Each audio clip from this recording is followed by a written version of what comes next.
Vitamin A plus ক্যাম্পেইনের আরও খবর জানাতে এই মুহূর্তে ময়মনসিংহে আছেন ওবায়দুল হক। সরাসরি যাচ্ছি তার কাছে।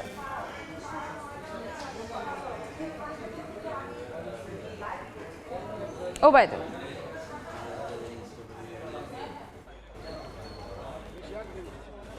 শিশুদের অপুষ্টিজনিত অন্ধত্ব রোধ এবং রোগ প্রতিরোধ ক্ষমতা বৃদ্ধির লক্ষ্যে সারা দেশে শুরু হয়েছে জাতীয় ভিটামিন এ প্লাস ক্যাম্পেইন। ময়মনসিংহে কিছুক্ষণ আগে এই ক্যাম্পেইনের উদ্বোধন করেছেন সিটি কর্পোরেশনের প্রশাসক রুকনুজ্জামান রুকন, এবং যারা আছেন অভিভাবক তারা কিন্তু সন্তানদের নিয়ে আসছেন।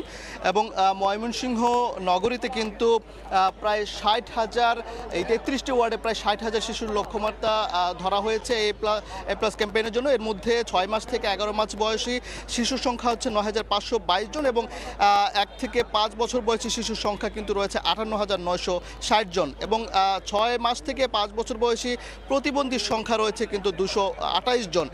এই 68,710 জন শিশু মোট ময়মনসিংহ 33টি ওয়ার্ডে 238টি কেন্দ্রের মাধ্যমে 476 জন স্বাস্থ্যকর্মী কিন্তু তারা এই যে কেন্দ্রের মাধ্যমে 238টি কেন্দ্রের মাধ্যমে তারা এই ক্যাম্পেইন পরিচালনা করছেন এবং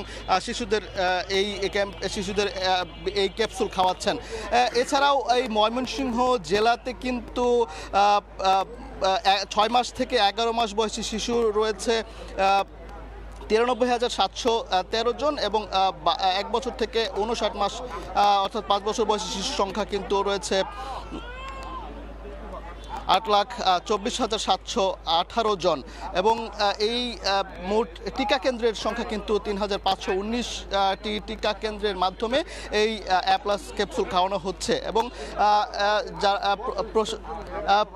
প্রশাসন জেলা ও এই সিটি কর্পোরেশনের প্রশাসক যেটি বলছেন যে তিনি মাইকিং করেছেন পুরো 33টি ওয়ার্ড সহ বিভিন্ন স্থানে মাইকিং করেছেন, এবং মসজিদে মসজিদে আসলে বলে দেওয়া হয়েছে যাতে করে অভিভাবকরা এই ক্যাম্পেইনে তাদের শিশুদের নিয়ে আসে এবং সুস্থ সবল একটি প্রজন্ম গড়ে তোলার জন্য তারা ভূমিকা রাখেন। তো এই ছিল আমার কাছে ময়মনসিংহ থেকে সবশেষ খবরাখবর।